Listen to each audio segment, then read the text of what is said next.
Jean-Pierre Talbot, Tintin et des tintinophiles à Spa, c'est toujours une rencontre particulière. Ce samedi, la plus grande ASBL de tintinophiles, les Amis de Hergé, célébrait ses 40 ans avec une journée de rassemblement dans la ville thermale. On était une petite centaine, on ne se connaît pas forcément, on vient d'horizons différents, c'est l'occasion de se rencontrer. Les Amis de Hergé, c'est 1300 membres actuellement, 1300 membres. Et maintenant, à l'heure actuelle, il y a plus de membres à l'extérieur de Belgique qu'en Belgique.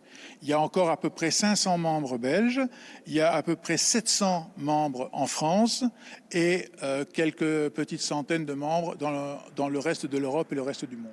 Après avoir visité la ville et le musée de la ville d'Eau, les tintinophiles n'attendaient qu'une seule chose, visiter le musée imaginaire de Tintin, leur reporter préféré. Je suis affiliée aux ADH depuis de nombreuses années maintenant et puis on se réjouit de se retrouver. Il y a autant l'aspect amical que l'aspect passion Tintin qui compte. Je viens de Bordeaux et je viens parce que je suis un admirateur de Tintin et un grand fan de Tintin. Voilà.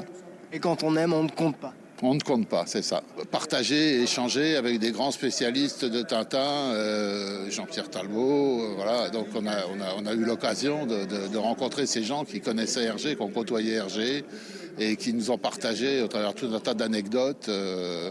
Donc j'ai appris plein de choses. Mais comment évoquer Spa et Tintin sans parler de Jean-Pierre Talbot? Le Spadois est le seul à avoir incarné Tintin au cinéma.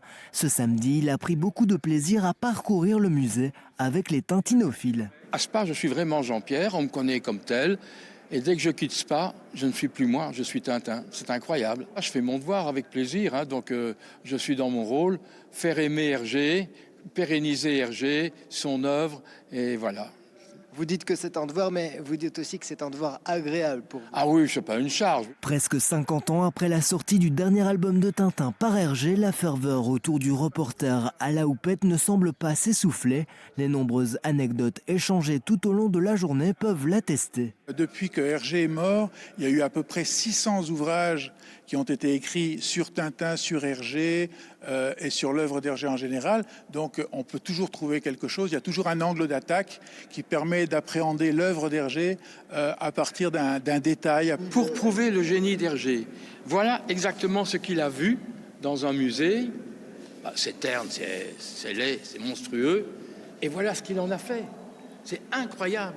À l'issue de cette journée, les tintinophiles réunis à Spa repartent avec des souvenirs gravés dans leur mémoire, une passion intacte et une ferveur partagée qui témoignent plus que jamais de la force de l'héritage laissé par Hergé et son indémodable Tintin.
Il est 7h24 et malgré Spielberg il y a quelques années, il reste le seul à avoir incarné à l'écran le héros Tintin. C'est Jean-Pierre Talbot. Et Jean-Pierre Talbot, il est de chez nous. Bonjour Jean-Pierre. Bonjour Olivier. C'était quand même chair et d'os, Spielberg, oui. pas de chair et d'os. Non, c'est ça. Là, c'était du virtuel. Vous, c'était du réel. 1961 quand même pour Tintin et le mystère de la toison d'or. Ensuite, Tintin et les oranges bleues. Pour vous, c'est comme si c'était hier. Et si on vous appelle ce matin, Jean-Pierre, c'est parce que ce week-end, il y a tous les amis d'Hergé qui viennent fêter les 40 ans de l'association dans votre ville quelque part. C'est vous qui allez les accueillir. Non, oui et non. Enfin, je vais participer à la fête. C'est vraiment une réunion extraordinaire. D'habitude, on se réunit chaque année à Nivelles pour une assemblée générale. Et ici, des organisateurs Jonathan, etc. Ils ont voulu faire un peu une animation un peu spéciale. Et comme à Spa, il y a l'exposition, le musée imaginaire de Tintin, eh bien, on a rassemblé une centaine d'amis d'Hergé. Il y en a qui sont venus de France, il y en a de Hollande, de Belgique, de France, voilà. Et alors, on s'est réunis comme des gamins, quoi, voilà, qui ont vécu leur passion. Et vous avez vous servez de guide, en fait. Ah oui, moi j'ai guidé. Nous étions deux. Il y avait Philippe Fontaine qui est à la fondation Tintin Imaginatio, qui remplace Moulinsart. Lui, c'est un archiviste. Il donnait des points précis de détail que les spécialistes ne connaissaient peut-être pas.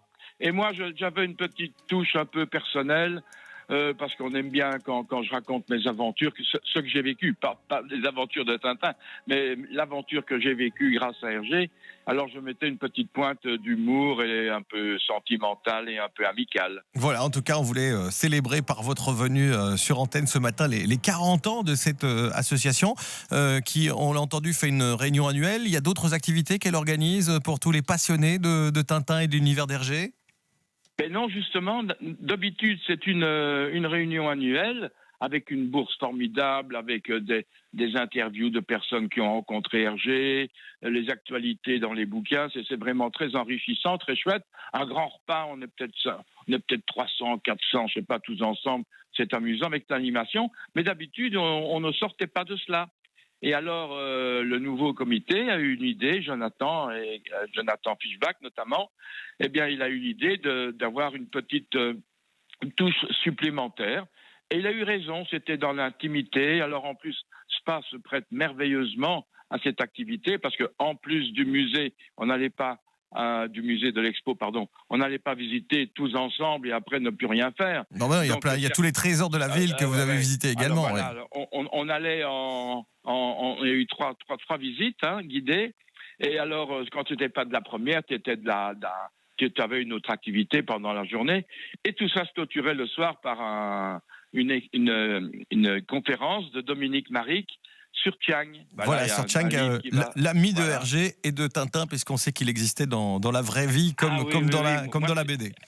Oui, et moi, la case que je préfère, c'est dans le Lotus bleu, quand Tintin sauve Chiang de la noyade. Ça, c'est vraiment la case que je préfère, avec évidemment la fusée à damier rouge et blanc qui s'élève le grand vers classique. la Lune. Alors, en tout cas, on aura la préférence de Jean-Pierre Talbot, qui a incarné donc Tintin pour les 40 ans de cette association, les Amis d'Hergé.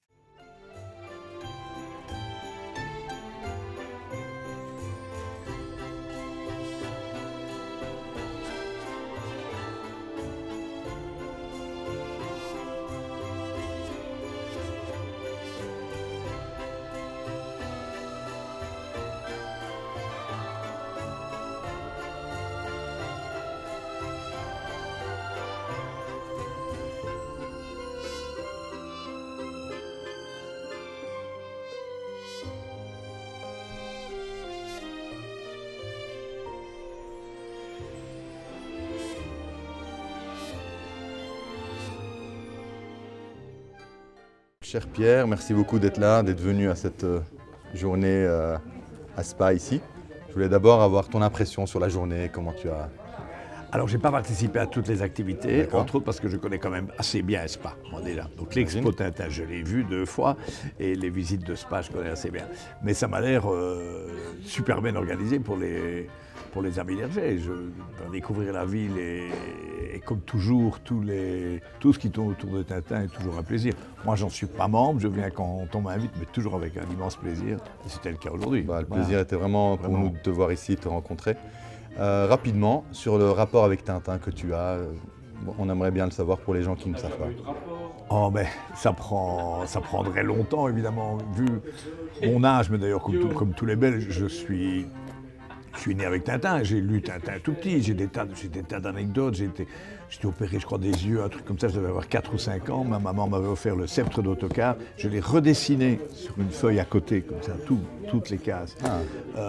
Donc je suis assez tintinophile, je ne suis pas le meilleur du monde, mais le quiz, j'avais à peu près tout juste, qu'on a fait tout à l'heure, donc oui, non, Tintin c'est très fort. Mettons plus sérieusement, dans mon métier de dessinateur de presse d'aujourd'hui, de temps en temps, sans quand l'inspiration vient, je ne cherche pas ça, je ne suis pas obligé de le faire du tout. Il y a des petites allusions à Tintin. Je viens de découvrir dans mon livre de cette année que j'avais mis Tintin et Milou dans un dessin pour le journal Ciné Télé Revue lors des dernières élections communales belges. Ah. Pourquoi? Parce que la Belgique va voter. La Belgique, c'est quoi? C'est Tintin et les Schtroumpfs. Dans le village des Schtroumpfs, ils vont voter pour qui? Le grand Schtroumpf ou quoi? Mais surtout, Tintin. Est-ce que Tintin et le capitaine Haddock votent pour les mêmes? Ah, pas mal. Ah, c'est une belle question. Bonne question. Donc c'est sans fin. L'œuvre d'Hergé, elle permet tout le temps d'aller... Pas s'en servir, ça a l'air d'être... Il faut puiser dedans infiniment. Voilà, mais puis, oui, et y faire des références. Voilà, c'est vraiment partie de ma culture. J'espère que mes lecteurs suivent toujours et comprennent toujours. J'espère. Merci beaucoup en tout cas. Et dernière question justement sur l'actualité de ton livre ici. Est-ce que tu peux nous en parler rapidement et me montrer peut-être un dessin, quelque chose qui te tient à cœur? Je vais l'ouvrir à l'envers, n'importe où, okay. Pour dire quelque chose. Voilà. Par exemple, mes livres, c'est 1 an. De l'actualité, mais pas de janvier à décembre, parce qu'il faut le temps de l'imprimer pour le vendre pour les fêtes, etc. Mais surtout, en plus, on ne fait jamais un bilan de l'année au milieu du mois de mars, hein. On les fait toujours vers la fin de l'année. Et l'année ici, je la commence donc en octobre 24 par la visite du pape. Et c'est extraordinaire comment les années sont des feuilletons. C'est la visite du pape, mais un peu plus loin, il va mourir. Il va mourir le lundi de Pâques, qui est un jour incroyablement choisi, et il va être remplacé par un pape qui sera le premier pape américain. Donc l'actualité, quand je regroupe mes dessins, je ne le fais pas comme ça au jour le jour, mais quand je regroupe mes dessins, c'est un roman. Chaque année est un roman avec des personnages clés. Ici, il y a beaucoup de, devinez qui, Donald Trump. Évidemment. Et Musk, ici, il est avec Musk. Et puis, il y a aussi le feuilleton en arrière-plan de la formation difficile du gouvernement qu'on a appelé Arizona. Donc, on voit les différentes étapes qui apparaissent comme ça. Donc c'est un travail qui a l'air de rien parce que ce désordre est un désordre très calculé. Je tiens à ce que mes livres, on peut les lire en picorant, bien sûr. C'est une sorte de frise un peu chronologique. On peut aussi le regarder chronologiquement, on peut aussi suivre tout ce qui s'est passé. Et donc il faut pour ça une mise en page qui met des événements plus en valeur que d'autres et des choses très accessoires. Et par exemple, quand je fais la sélection de mes dessins, je me dis parfois, tout le temps, je me dis, il faut plusieurs jours pour faire ça. Je me dis, ce dessin-là, tout le monde a oublié, cet événement, il faut laisser tomber. Puis je me rappelle que les gens qui achètent mes livres me disent « Ah, j'aime bien parce que j'avais oublié ça, je l'ai retrouvé dedans. Oh, j'avais oublié ça, je l'ai retrouvé. » Donc je veux que ça ait l'air simple, amusant, et en même temps, c'est un travail très calculé. Ah bah super, voilà. Un très grand merci. Je sais que tu es attendu, donc je ne vais pas prendre plus de temps. Très grand merci et à très vite, j'espère. Merci, bonne continuation. Et j'ai de la lecture. Merci, un formidable livre.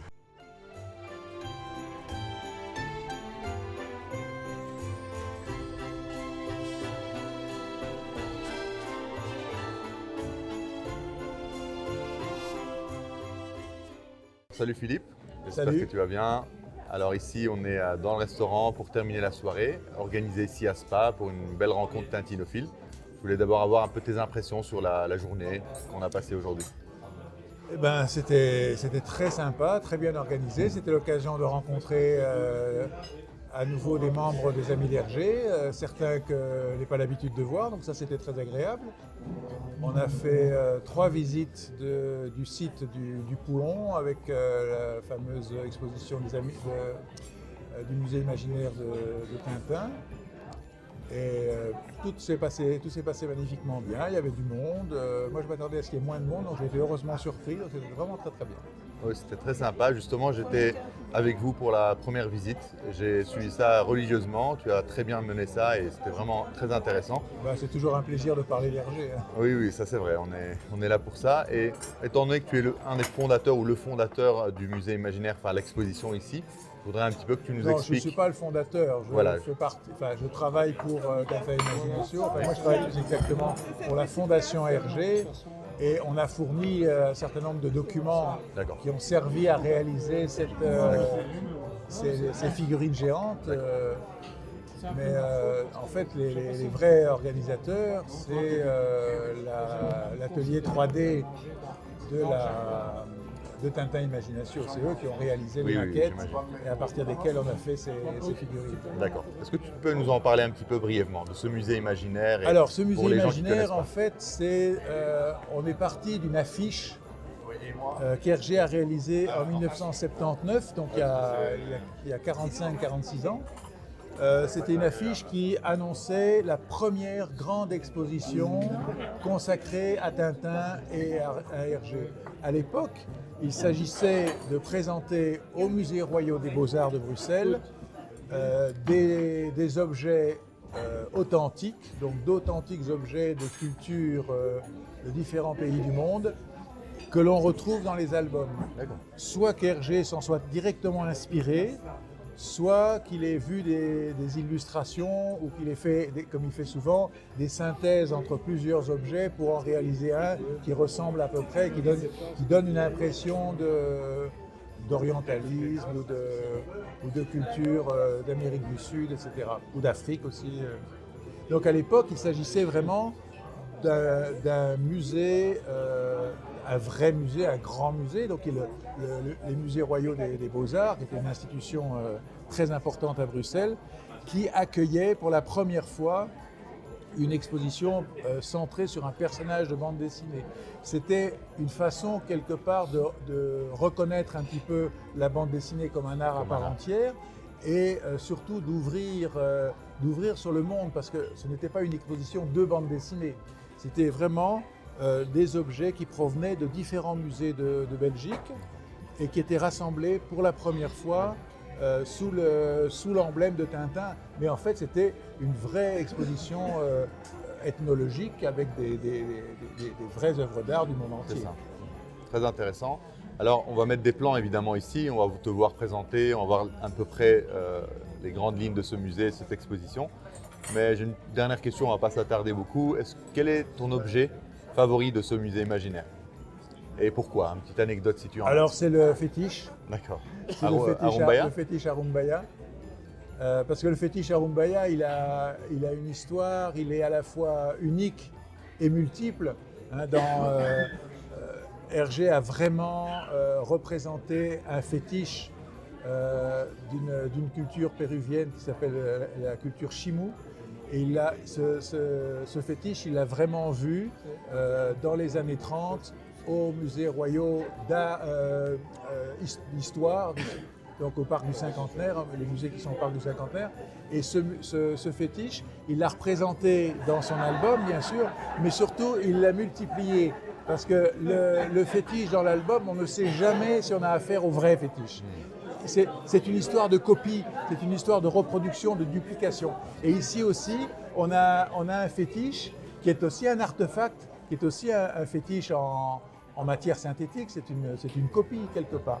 Mais il véhicule ce côté magique, parce que je trouve que c'est le seul objet de l'exposition qui a vraiment sa place, parce que lui c'est vraiment un faux, et c'est normal que ce soit un faux. D'accord, comme du théâtre dans le théâtre. Voilà, exactement. Ouais. Et d'ailleurs, on a vu dans le quiz le fétiche original duquel s'est inspiré Hergé, avec les deux oreilles. Voilà. C'est intéressant aussi. Donc tout chez Hergé est dans le détail. Le vrai fétiche a effectivement les oreilles pleines, alors que par clin d'œil finalement, dans l'aventure de Tintin qui s'appelle L'oreille cassée, le faux fétiche, il a les deux vraies oreilles, comme le fétiche dont s'est inspiré Hergé. D'accord. Donc le vrai dans la vie, c'est le faux dans la fiction. Ah ouais. Bah, c'est très intéressant. En tout cas, merci beaucoup Philippe. Avec grand plaisir. Laissez profiter de la soirée. Merci encore merci beaucoup. Et à très vite. Merci bien.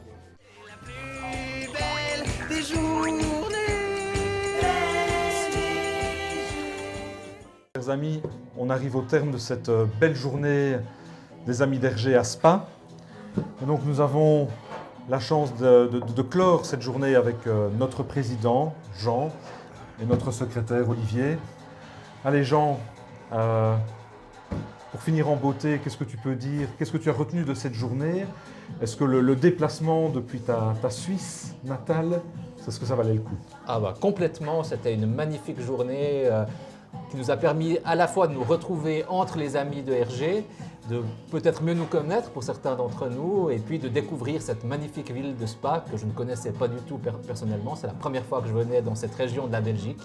Et donc c'était un réel bonheur et ça permettait de prolonger le 40e anniversaire de l'association que nous avons fêté en beauté à Nivelles le 1er mars dernier. Mais un 40e anniversaire, ça se fête sur une année entière et là on arrive bientôt vers la fin 2025. Donc c'était aussi une belle façon de clore cette année jubilaire. C'était ton premier rassemblement ADH avant celui de 2026 en tant que président de l'association. Est-ce que ça fait un petit quelque chose quand même, toutes ces marques de sympathie que tu as reçues aujourd'hui? Oui, alors ça m'a fait personnellement très chaud au cœur de voir que j'étais bien accueilli de la part des Belges, alors que je suis le premier président des ADH à avoir ce défaut-là de ne pas avoir la nationalité belge. Et puis, au-delà de ma situation personnelle, je crois que c'était aussi important de se retrouver entre amis de RG après les circonstances qui ont émaillé l'automne. Je pense évidemment au décès de notre cher président Philippe Gaudin. Et comme je l'ai dit en ouverture du repas de ce midi, aujourd'hui on avait en quelque sorte un arc-en-ciel dans le cœur, un peu comme Chang à la fin du Lotus Bleu, pour faire écho au sujet de la magnifique conférence de Dominique Maric. Un arc-en-ciel dans le cœur parce que d'un côté, nous étions heureux de nous retrouver pour fêter une nouvelle fois ce 40e anniversaire, et de l'autre côté, on n'a pu s'empêcher évidemment de penser, de saluer la mémoire de Philippe Gaudin, ce qu'on fera encore dans le numéro 80 de la revue qui va sortir tout prochainement, et ce qu'on fera également sous plusieurs formes à Nivelles le 7 mars prochain. Voilà, bon, en tout cas, c'est une journée qui n'aurait pas été un succès sans l'aide précieuse et la collaboration enthousiaste de plein d'acteurs que tu as eu l'occasion de remercier aussi à midi, mais on peut les citer aussi. Et on va vous compléter si jamais j'oublie quelqu'un. Jean-Pierre Talbot. Évidemment, voilà, le régional de l'étape, Tintin en personne. Voilà, on ne pouvait pas ne pas inviter Jean-Pierre, qui a servi de guide lors de l'exposition du musée imaginaire au Pouhon. Philippe Fontaine, évidemment, qui avait participé aussi à la mise en place de cette exposition. Et les deux se complétaient très bien dans les commentaires qu'ils apportaient aux visiteurs. Absolument, c'est les retours qu'on a eus. Alors bon, évidemment, Olivier qui a géré toute la partie logistique des inscriptions en amont. Administrative. Voilà, si tout s'est bien fait aussi et si chaque invité a bien participé aux activités qu'il souhaitait suivre, c'est aussi grâce à Olivier. Alors bon, ils ne sont pas là, mais Bara est là. Bara, Rohan, Cédric, évidemment aussi pour tout l'aspect logistique. Bon, Claudie L'Empereur. Évidemment, qui nous a fait un magnifique quiz thématique. Dominique Maric. Pour sa conférence ici sur Chang, pour clore aussi la journée. Puis il y a quelqu'un à remercier quand même parmi les organisateurs, c'est un certain Jonathan Fischbach. Merci d'avoir pris l'initiative, d'avoir proposé à l'OA cette journée et d'en avoir été le principal artisan, parce que c'est vraiment une super organisation. Je peux être fier parce que c'est un vrai succès. J'espère que cette journée en appellera d'autres, et c'est peut-être l'occasion d'initier plusieurs journées tintinophiles. Plusieurs membres me l'ont dit aujourd'hui, il faut refaire ça. On a la journée annuelle, ça c'est sur le long terme, mais il faut refaire des journées à Bruxelles, en France, en Suisse ou ailleurs. Et c'est toute la force de notre association, parce que voilà, on a maintenant un président suisse, on a une majorité de membres français. On va s'ouvrir, on va continuer à proposer ce genre d'activités, des journées, des week-ends, ponctuellement, une fois par an, une fois tous les 2 ans. Voilà, on verra bien un petit peu les idées qu'on va avoir, et où le vent va nous porter. Alors moi, j'insisterai sur deux choses. C'est que, comme je l'ai écrit récemment, ce genre de rencontre, ça fait partie de l'ADN des associations en général, que ce soit en Espagne, en Suède, en France ou en Belgique. Se rencontrer, boire, manger, des moments de convivialité, etc. C'est très important. Comme tu l'as dit, ça permet aussi de connaître des gens avec lesquels on ne parle que par mail, puis d'un seul coup on voit un visage, on a un contact qui est très intéressant. Et deuxième chose qui a été extrêmement appréciée aujourd'hui, c'était que ce n'était pas centré que sur Tintin. On est très contents, c'est sur Tintin, mais nos compagnes, des amis, etc. ont eu la chance de pouvoir visiter la ville, de pouvoir visiter le musée de la ville d'Eau. Et ces 2 visites ont été vraiment passionnantes, avec des guides très sympathiques et tout. Et ça permet d'élargir un petit peu, de passer à d'autres sujets. C'est très très bien, il faut renouveler ça, je pense. Non seulement pour nos campagnes, mais pour nous aussi. Tintin, ça ouvre extraordinairement, ça ouvre sur plein de sujets. C'est aussi cette capacité qu'a Tintin de connecter les gens. Moi je dis toujours, dans les amis de RG, il y a 2 pôles très importants. Il y a le pôle RG évidemment, mais aussi le pôle amis, et cultiver cette amitié entre nous, je pense que c'est quelque chose de très important. Je pense qu'on aura réussi aujourd'hui. Donc, on va se quitter ici. Suivez l'actualité des Amis d'RG sur leur site internet, sur les réseaux sociaux, leur page Facebook et la page Instagram. Maintenant, on va aller manger un bon morceau, prendre l'apéritif. On espère que vous aurez pris beaucoup de plaisir à suivre ce petit reportage, cette petite capsule, autant que nous en avons eu à passer cette journée tous ensemble entre amis. À très bientôt avec les Amis d'RG et Tintino Geek. Alors, à l'occasion des 40 ans de l'association, les Amis d'RG ont eu envie de proposer, en plus de leur traditionnelle journée à Nivelles au mois de mars, eh bien, une découverte supplémentaire tintinophile ici à Spa de l'exposition Le Musée imaginaire de Tintin en compagnie de Philippe Fontaine et Jean-Pierre Talbot qui est le seul acteur en chair et en os qui a incarné Tintin au cinéma dans les années 60. 20, 30, 40, 50, 100 personnes autour de moi qui me demandent une dédicace. Je signe Jean-Pierre Talbot, amicalement Jean-Pierre Talbot. Non, les gens voulaient Tintin, j'étais plus moi. Là, j'ai compris que j'étais plus moi. Les Amis d'Hergé, c'est un peu plus de 1400 membres dans toute la francophonie, principalement en Belgique, en France, en Suisse et au Québec. Alors, il y a évidemment les collectionneurs, tout ce qui est parabande dessinée, par exemple les figurines. Vous avez de superbes ici, taille grandeur nature. Ça peut être aussi la quête des albums anciens, la quête des cartes de vœux, des objets publicitaires, des jouets. Il y a eu énormément d'objets dérivés liés au monde de Tintin à Hergé dans les années 50, 60, 70, et bien sûr aussi après, tout ce qui est papeterie, etc. Et puis à côté de la collection, il y a toute l'étude, l'analyse de l'œuvre à travers évidemment tous les essais qui sont publiés chaque année, qui décortiquent, qui donnent à penser finalement tout cet univers. On découvre énormément d'informations qui authentifient ou qui augmentent la passion que nous avons depuis notre plus tendre enfance finalement. C'est une joie de pouvoir continuer à rêver. Chez Hergé, surtout, ce sont surtout les aventures, le dessin, la ligne claire, comme on l'a souvent répété. Je dirais que les cases font rêver dès qu'on passe d'une image à l'autre. On est dans l'aventure, on est dedans. Les aventures que Tintin vit dans ses albums, même s'ils se sont arrêtés il y a 40 ans, c'est toujours un écho à l'actualité, aux enjeux politiques, économiques aujourd'hui. Donc on peut toujours trouver dans un album de Tintin des résonances et matière à penser ce qu'est le monde aujourd'hui.